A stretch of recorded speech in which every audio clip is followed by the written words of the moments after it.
me, your host. Hello and welcome to the Scotland Rugby News podcast with me, your host, Bruce Aitchison from Happiness Egg Shape, and him, the editor of Scotland Rugby News, the big boss man, Gavin Harper. We hope you've enjoyed your Christmas. It's now time for a bit of rugby chat as we have our eyes on the 1872 second leg at Murrayfield. You excited for this one, big chap? Yeah, look, I can't wait. It feels like there's been a lot going on in the last 6 days between the two games. So yeah, I think it'll be great. And teams are out, so it looks like it should be a decent game. Yeah, weather I think is just going to be kind of nothing. Doesn't seem like it's really going to feature very much. Yeah, it shouldn't be as much of a factor certainly as it was at Hampden last week. Yeah, the wind seemed to play a bit of a part, and now we're back into Murrayfield.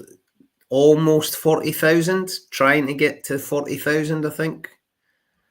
Yeah, I think Edinburgh, they announced yesterday or the day before that they had sold 35,000. So we must be on track. The record's 37. So I would feel pretty confident that will go, and it would be great to see that number nudge up to and beyond the 40,000, which I think speaks volumes for the fixture and the sort of level of competition, the level of talent that you'll see in the teams.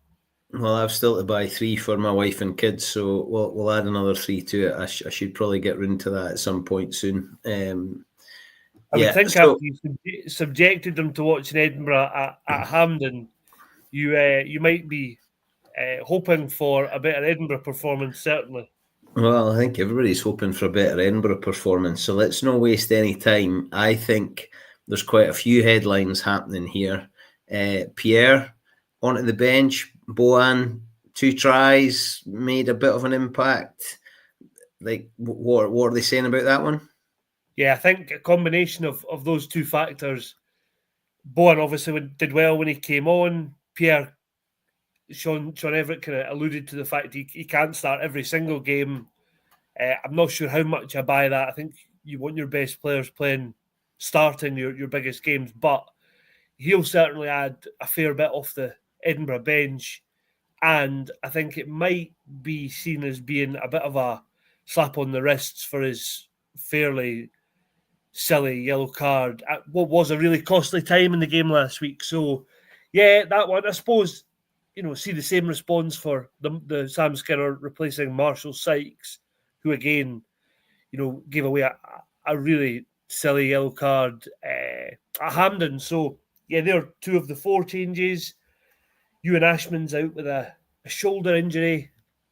So Dave Cherry comes in, 100th game for Edinburgh. Obviously, a fairly unconventional route for Dave to get to Edinburgh and then, cement himself in the squad. So a big day for him.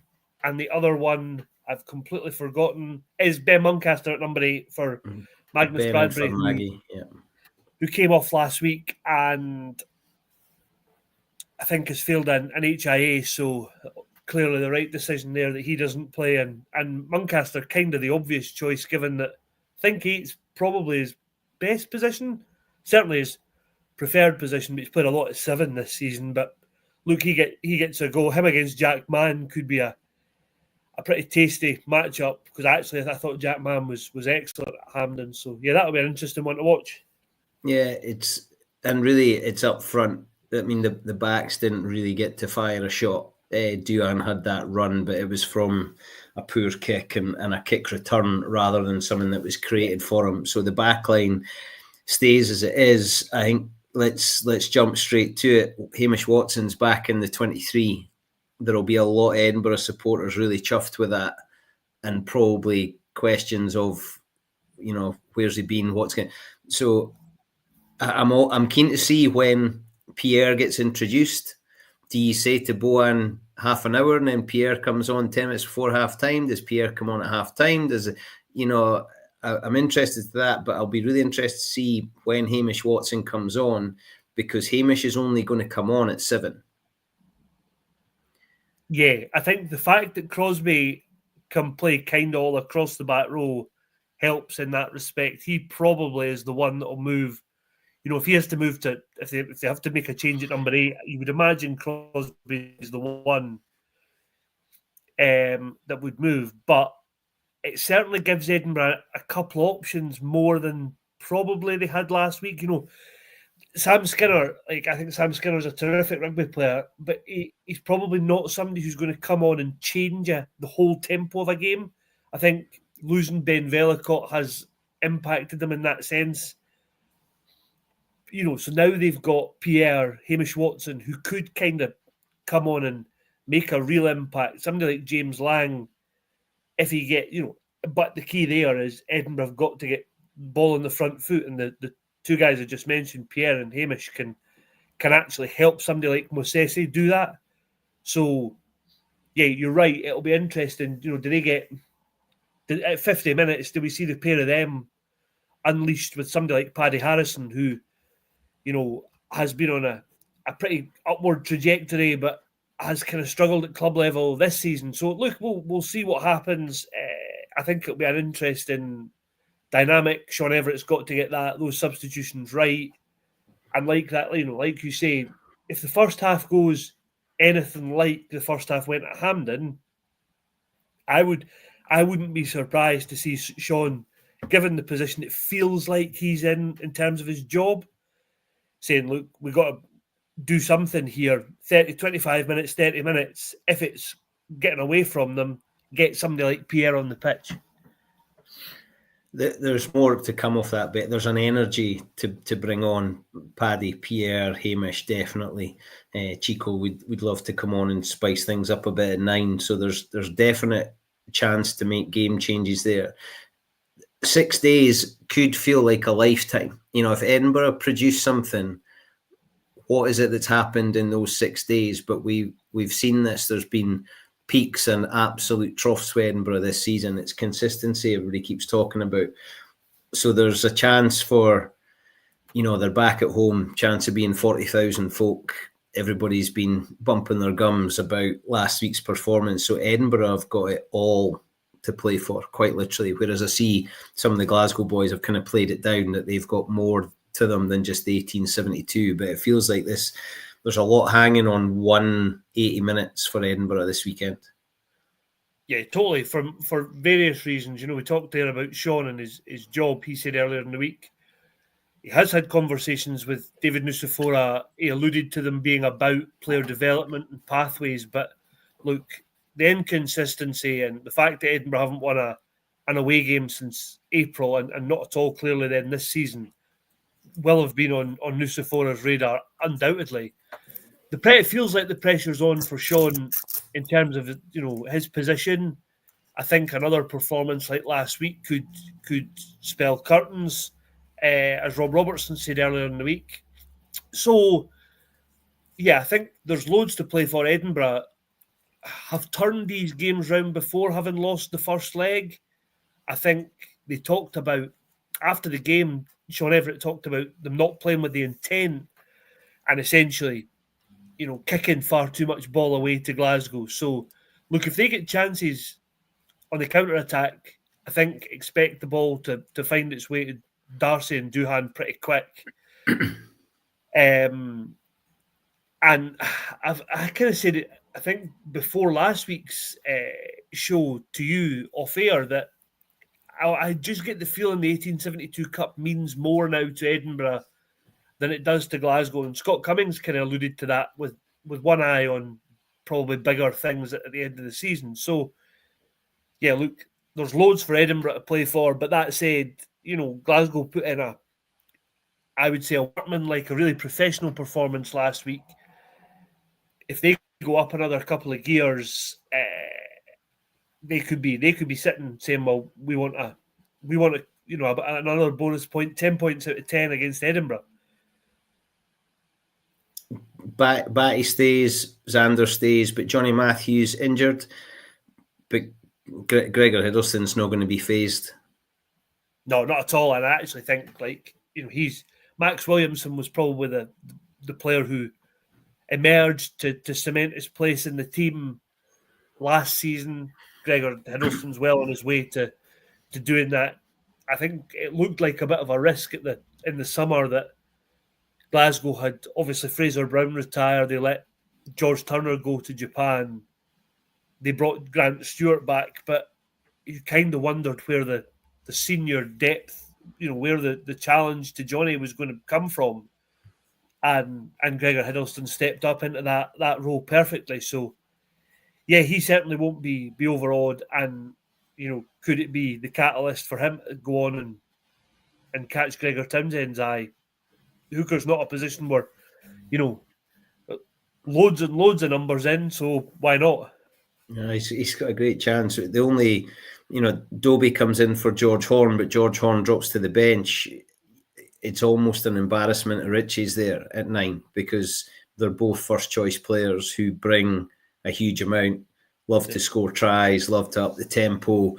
So Dobie will love that chance, and then George Horn gets to come on and be the finisher. So I think there's a lot there, but there's probably more headlines on the benches than there is anywhere else because now Darge is back. So we're talking about Hamish Watson coming on, but Glasgow could counter that or preempt that by going, right, Rory, let's go. It's a pretty spectacular player to come off the bench. Yeah, and it's not a bad head-to-head for the last sort of 20, 25 minutes. Hamish Watson against Rory Darge. It's and that's what these games have always been about. I'm talking earlier about Muncaster against Jack Mann, but you look at like Kyle Steyn against Darcy. Clearly, Kyle Steyn was head and shoulders the winner of that last week. Sione against his brother, Hugh Jones against Matt Curry. Like there's so many of them all over the pitch that there's just so much to unpick in these games. But like to have guys of that caliber sitting on the bench waiting to come on. We talked earlier about Edinburgh's impact, but Glasgow aren't short of that. If you look at exactly the same positions, Rory Sutherland and Darge, like one's a British Lion, one could be a British Lion. It's pretty handy, and yeah, somebody like George Horn in the form he's in, you wouldn't bet against him coming on and scoring another try or two. And a high chance of Horn coming on and Dobie staying on the field. So last week, Dobie came on, George went to the wing. This week, it could easily be George comes on, Dobie goes to the wing. Yeah, and I think one of the things that Glasgow will have seen as a real positive from last week is the fact they got guys like Matt Fagerson, Kyle Steyn off the field after 55 minutes. The game was won. And, while Kyle Steyn made his comeback, he got good minutes under his belt. He potentially could do 80 minutes this week. And you're right, you could see them revert to what they did in the playoffs, where Dobie went onto the wing for somebody like Cancellieri and Horns at 9. So, like, it's so strong. And you talked about embarrassment of riches. Like, the way things went last week, you wouldn't have been surprised if Franco Smith had said, look, we're going to make some changes. We're going to sit Sione out and give him a bit of time off. We're going to, same applies for somebody like Xander. But to be able to say, like, we're just going to go again, Sione and Hugh in the midfield. Obviously, Stafford McDowell's still suspended, but you could have moved Tom Jordan and given Duncan Weir a chance. But like that Glasgow team's so strong, it's hard to. It'd be some game if Edinburgh are able to turn them over. Yeah, the Tom Jordan one interests me because last week you hardly noticed him. Last week he was very much a servant at 10. He was dishing it up to others. He was bringing others into the game. They won convincingly and scored tries. And probably last year you would have mentioned Tom Jordan as potential player of the match, or he was scoring some of them. And last Saturday, you mentioned it earlier, a workmanlike, and I said this to you, it was a really professional performance without it being particularly spectacular. And Tom Jordan, I think, almost with every game is just maturing into a better and better. He's already a very good player. And I know we get excited with the Lions, but if you've got Tom Jordan that can play 10 centre fullback, now the Lions didn't really need to take jack of all trades because they can take 100 players. I think they're allowed to. It just seems ridiculous the size of the squad now. But Tom Jordan must be becoming more and more appealing. He's the URC winning fly half. He's an international fullback. Like, I'm interested to see how he goes on Saturday, because I just feel like he didn't grab any headlines last week, and maybe he wants a go this week. Yeah, and I think you're right in that respect of Lions don't need to take jack of all trades, but they do want some sort of masters in there. And do you know, there aren't loads of 10s who probably are in conversation. I think it feels like Ireland are a bit of a crossroads with who they want to be their 10. Finn, I would imagine, will be there. Marcus Smith, you would have to think, is one of the others. There's a spot potentially as that kind of utility 10, 12, 15 that Tom Jordan's probably in. And you might look and say, is he up against somebody like Owen Farrell, although he's not now playing international rugby? It's really tough to get inside the mind of Andy Farrell, but you never know. The Six Nations is a funny old competition, and if Tom Jordan finds himself on the pitch for a reasonable amount of time, he could throw himself right into the contention. Yeah, and in terms of last week's game, I think what he does so well is he gives other people loads of time on the ball. Like Sione and Hugh are clearly the heartbeat of that Glasgow backline, and they just seem to have so much time on the ball. It feels like Tom Jordan's almost the guy creating the space for the two of them. And I think defensively, like we talked about this, there was a few times Sione put his kind of head down, went route one into Ross Thompson, who couldn't do much to stop him. He was relying on a few back row mates to give him a hand at times.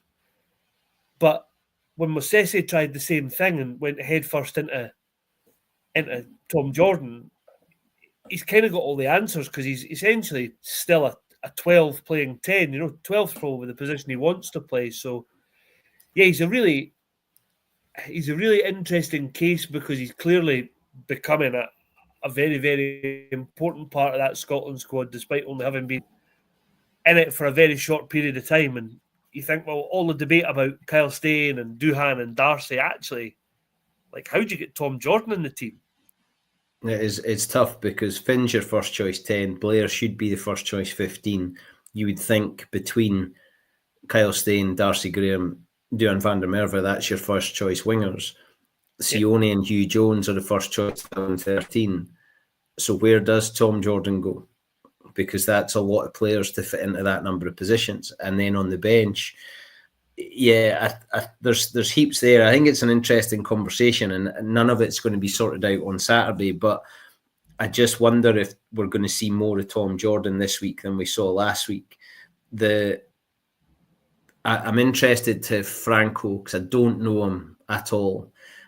I only hear the bits and pieces about him.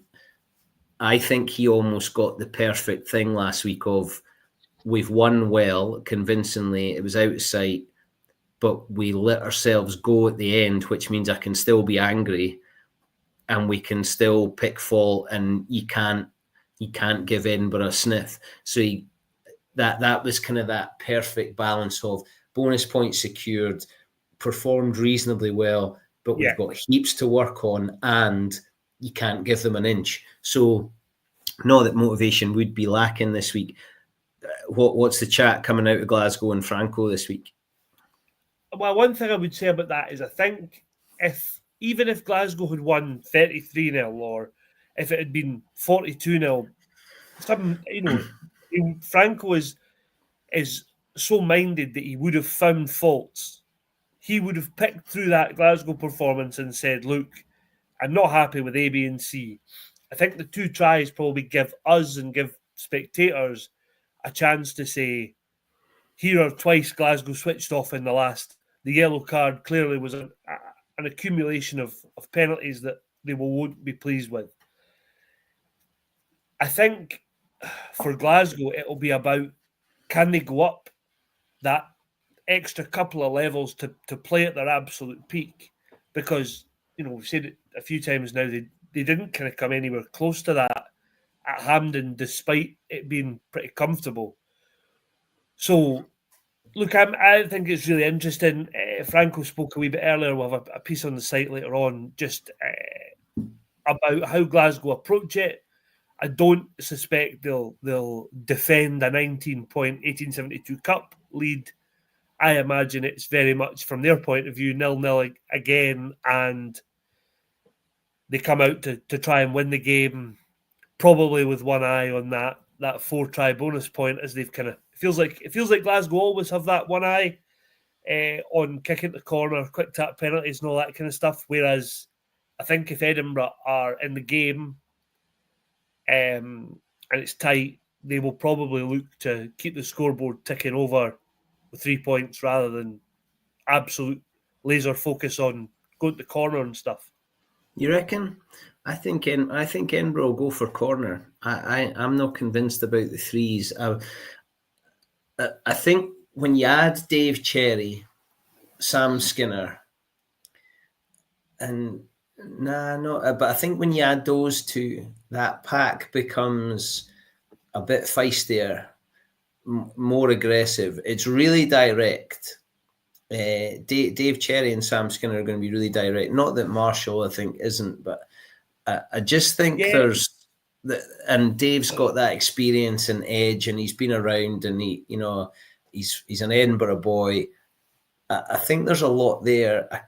I just, for all the coaching I've done, I can't see what the change is to happen in 6 days. But I know boys like Grant Gilchrist are hurting. Jamie Ritchie's hurting. They're, but I think they have been for a while, and they want a reaction. I think there's been chat about, they need to sort out their discipline. But I don't think there's a silver bullet. I don't think it's if we keep 15 on the pitch for 80 minutes and penalty counts at 3. I think there's more. There's discipline. The yellow cards cost them, but their attack didn't fire. Their kicking game gave Glasgow chances. There's more than one thing to fix in a 6-day turnaround when Christmas Day is in the middle, and that's what I was saying earlier, that it could feel like a lifetime because Edinburgh could absolutely blow this out the park and make us all go, all right, that was where you were, that was the performance you were waiting for. Yeah, and the cynic in me is the optimist in me is hoping it happens. The cynic in me is thinking I can't see where it's going to come from in 6 days. Yeah, and I think that's where fans, Edinburgh supporters, are so frustrated with this team because they at home have delivered some really good performances. You think of the first half against Benetton, the Bayonne game, and then away from home they've delivered real drivel. Like last week for the first half of the Lions game in Johannesburg, these are just, completely. I think it was said this morning or earlier in the week that these were kind of embarrassing performances. And it leads people immediately. John Barclay at half-time of the Lions game said there's something fundamentally wrong at Edinburgh Rugby.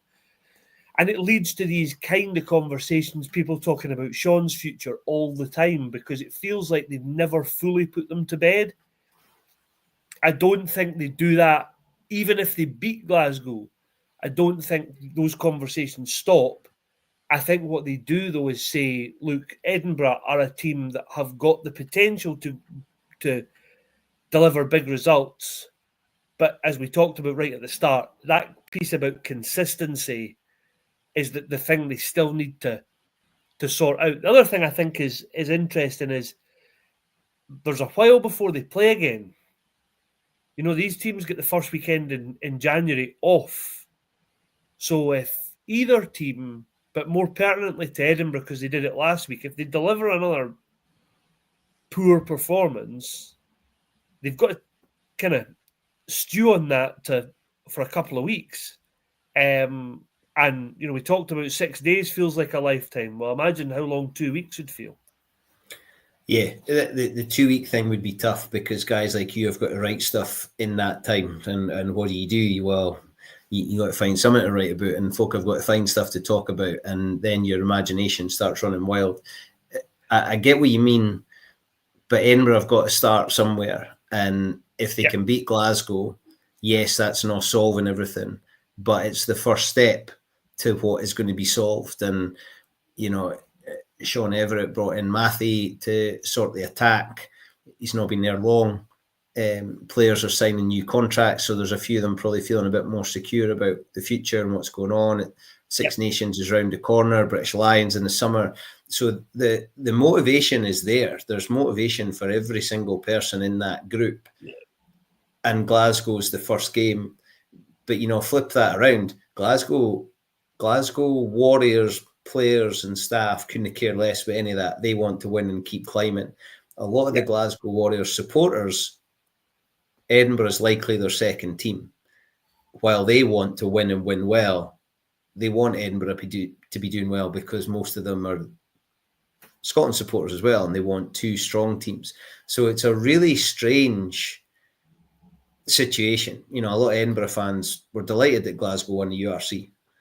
Yeah, and I think, that is a fair point. I think that's probably where the rivalry, I listened to Rory Hamilton's commentary and he was talking about the rivalries that Hampden seem, particularly obviously the Old Firm derby, and that's where the kind of Edinburgh-Glasgow thing falls down because, as you're right, Glasgow fans probably, when they're watching Edinburgh, think, I want Doohan to score or I want Darcy to play well because they are so important to Scotland, or likewise, Edinburgh fans watched Glasgow, I imagine, supporting them in the URC final. But I think the other thing, just from an Edinburgh point of view, is that, while it seems like everybody's been doom and gloom this week, Edinburgh have done this before and they've lost the first leg. They've been reasonably sort of written off and come back. Even last year, they won the game at Murrayfield. And, they have got these performances in them. It is not out with the realm of possibility that we are back here on Monday night talking about Edinburgh won, but the margin was too great and Glasgow won the 1872 Cup. It's just, these games are so tight. The players know each other so well. I think it'll be, it should be, hopefully we get the contest that we kind of promised last week. Just, we've had a prediction. Glasgow to win by 10 points, says Ross. That's interesting, Ross, after last week, that you're only going with 10. Yeah, I wonder how much of that is home advantage to Edinburgh cancelling out the kind of disparity in the two teams. I'm not sure, but it'd certainly be interesting to see how that kind of comes back to whether Ross has got that spot on or not. Yeah, I think that Edinburgh need a spark. I thought Doohan's run was going to provide some of it. It didn't quite come off. If that ball goes to hand, but if and button maybe. There's things that can happen. Doohan's plucked intercepts out there and disappeared down the other end to score tries. So there's moments, and I said to you last week, and you delivered that brilliant line about it being Christmas when I said there would be cards. The cards were for one-off incidents, though. They were for, Marshall's high tackle was, I kind of have a bit of sympathy for him. Pierre's one was daft. I don't think there was malice in it, but it was daft. Glasgow was an accumulation. So it wasn't quite as niggly, but it's only going to be niggly if it's close. And I think the atmosphere at Hampden suffered because it wasn't close. I hope if there's 40,000 folk there, the encounter's close, which builds an atmosphere, which keeps you watching right till the end. I was disappointed to see how many folk left before the final whistle. I'm always disappointed by that. When you're winning or losing, I'm always disappointed to see folk leaving early. But it was nearly Christmas and maybe they need to get home, whatever. But I hope we can hold the crowd and keep everybody there for as long as possible. Yeah, look, I totally agree. I think, I talked a minute ago about the spectacle that's on the pitch, off the pitch. I thought there was some good stuff about Hampden before and during, but the whole experience probably did suffer slightly from the fact that the 80 minutes was such a no contest. I really hope, it looks like we are now well on course for a record crowd. Edinburgh have just announced that they have sold 36,500 tickets. So that takes us to within 1,000 of last year's record. And you would love to see if that's going to be 40,000 by 3 o'clock tomorrow. It would be great to think that the game is a proper contest that either team could win, and everybody's on the edge of their seats till for the 80th minute, not away home by 65. Yeah, I think everybody's willing it to be a good game. Everybody's willing it to be a good game. Everybody wants Edinburgh to be better, whether you want them to win or not. Even Glasgow fans want Edinburgh to be better. They want it to be a closer contest. Edinburgh, for a lot of those boys, Gilco, Jamie Ritchie, there's a lot of those boys I want it. I hope they perform as individuals, and I hope they get the team performance, because I don't want them to have to go through a couple of weeks now that they've been going through the last wee while, because it must be grating on them, and they're all good humans, and I hope they get it. I'm not sure. I'm not sure I can predict, because there's no way I would have predicted that scoreline last week. Yeah, not a chance. So I don't know what's coming. That's what keeps us going. And I hope for Sean Everett, Edinburgh are able to produce something, because he's a good man. I don't wish him any ill. I hope he gets the reaction he's looking for. Yeah, no, I think that's completely fair. Look, nobody likes to see anybody at risk of losing jobs. So, I just hope that Edinburgh deliver a performance, whether I think or it'll be good enough or not.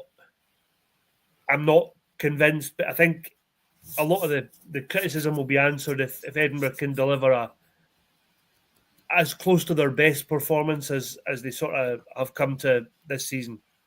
I'm never a huge believer in the people that say they'll take a 6-3, but at the moment I think Edinburgh would take a 6-3. Yeah, and I think that probably is the point I was making about, I think for Edinburgh, this is when it all costs. That's the point I was making about taking the threes.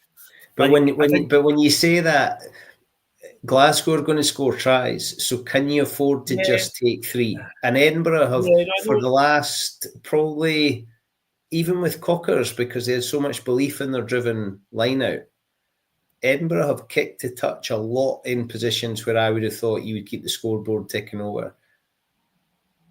Yeah, I mean, look, it sounds like we'll both be there tomorrow, so let's see how it all plays out. But I'll be there. Yeah. I get to go on the pitch at halftime tomorrow.